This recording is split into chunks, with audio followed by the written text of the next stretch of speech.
बिस्मिल्लाहिर्रहमानिर्रहीम। अस्सलाम वालेकुम। आज की ये वीडियो एक संजीदा नौइयत के होने वाले वाक़े के मुतल्लिक है। बहुत से ब्लॉगर्स ने इस पर काम किया है और अपने अपने नुक्ता नज़र को बयान करने की कोशिश की है। मेरा मकसद ना तो किसी तरह की सस्ती शोहरत हासिल करना है और ना ही मैं चाहती हूँ कि मैं उस लिंक को आपके सामने शो करूँ जिसको देखकर मुझे भी बहुत ज़्यादा फीलिंग्स हर्ट हुई। और मैं समझती हूँ कि जो भी लड़की या जो भी फ़ीमेल इसको देखेगी या कोई बाप देखेगा या भाई देखेगा तो उसकी भी फीलिंग्स हर्ट ही हुई हैं। पिछले दिनों एक ऐसा वाक़या पेश आया कि जबकि एक टिकटॉकर हैं जो कि 4 मिलियन फॉलोअर्स रखती हैं, उनके साथ एक ज़्यादती हो जाती है। ज़्यादती का वाक़या पेश आता है और उसकी वीडियो बनाकर अपलोड कर दी जाती है।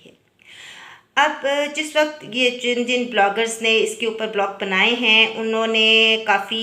अपने अपने नुक्ता नज़र को बयान करते हुए इस वीडियो के क्लिप्स भी उसमें मुसलसल दिखाए हैं।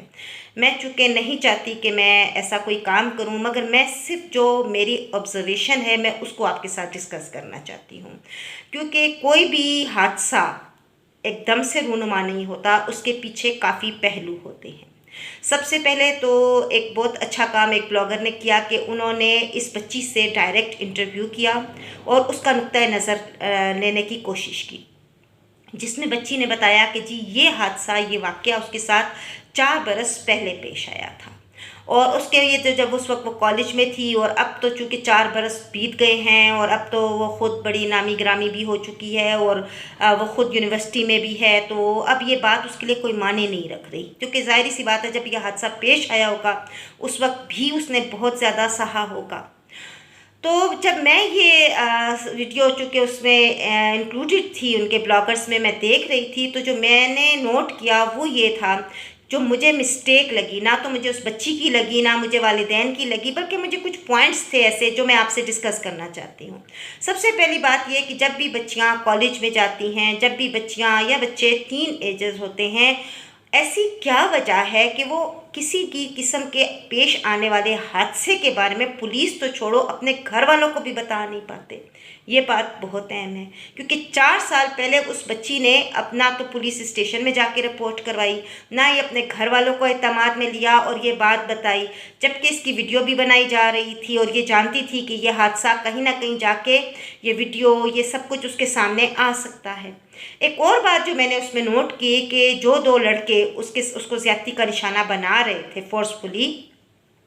वो मुसलसल इंसिस्ट कर रहे थे कि अपने मोबाइल से ये चीज़ें डिलीट करो, और वो बच्ची बेचारी वाकई नहीं वरना हालत में एक समी हुई, डरी हुई, खौफजदा होके वो डिलीशन भी साथ साथ कर रही थी। अब हम नहीं कह सकते कि वो क्या आया उन लड़कों के अगेंस्ट, उसके पास कोई प्रूफ थे जिसको वो डिलीट कर रही थी, या उसकी अपने से कुछ ऐसी मिस्टेक्स हो गई थी जो उसके पास रिकॉर्डेड थी, जो वो चाह रही थी कि मैं इसको डिलीट ना करूं, और वो लड़के उससे फोर्सफुली डिलीट करवा रहे थे। एक और जो बात सामने आई कि भी क्या वजह थी कि वो होटल के उस कमरे में उन 2 लड़कों के पास चली गई। क्या वो खुद ब्लैकमेल होते हुए वहाँ पहुँची थी, या वो खुद को इतना बहादुर समझ रही थी कि भाई मैं किसी से भी जाकर मिल लूँ, कोई मुझे कुछ नहीं कह सकता। ये सब बातें बहुत अहम हैं। अब आते हैं हम अपने टीन एज बच्चों की तरफ और वालिदैन की तरफ। सबसे पहली बात ये कि जब भी बच्ची घर से बाहर निकलती है या हमारा बच्चा घर से बाहर निकलता है, क्या वालिदैन इस बात के इल्म में होते हैं उनके कि हमारा बच्चा इस वक्त कहाँ गया है, किससे मिल रहा है, उसके मोबाइल में क्या क्या चीज़ें हैं, ऐसी कोई चीज़ तो नहीं जो उनके लिए खुद डेंजरस बन जाए और उनके लिए किसी तरह का नुकसानदेह साबित हो जाए। ज़ाहिर सी बात है वालिदैन इन बातों को नोट नहीं कर रहे होते। और सबसे बड़ी बात कि वालिदैन का एतमाद, तो जहाँ बच्चियाँ या तो डर के मारे या खुद को इतना ब्रेव समझते हुए, क्योंकि एक ख़ास टीन एज में दौर आता है जब हम समझते हैं कि हम सारी दुनिया फतह कर लेंगे, लेकिन हर वक्त ऐसा नहीं होता। यानी वो ज़ाहिर सी बात है वो ब्रेवरी इस मासूम बच्ची के भी काम नहीं आई, इस बच्ची को भुगतना पड़ा उसको, और चाहे उसमें उसकी गलती थी या नहीं थी, चाहे वो लड़कों का ही सारा मसला था, मामला था, जिन्होंने अब ये स्टेप लिया और 4 साल के बाद उस वीडियो को अपलोड किया। मगर एक हमें को सोचें कि उस एक छोटी सी गलती जिसमें वो अकेली घर से बाहर गई, अपने वालिदैन को इन्फॉर्म नहीं किया, हादसे का शिकार हुई, हादसे का शिकार होने के बाद किसी किस्म का मेडिकल टेस्ट नहीं करवाया, और ना ही वो पुलिस में गई और ना ही वापस आकर अपने वालिदैन को इन्फॉर्म किया। तो ये वाक़या 4 साल बाद आज फिर उसके सामने आ गया।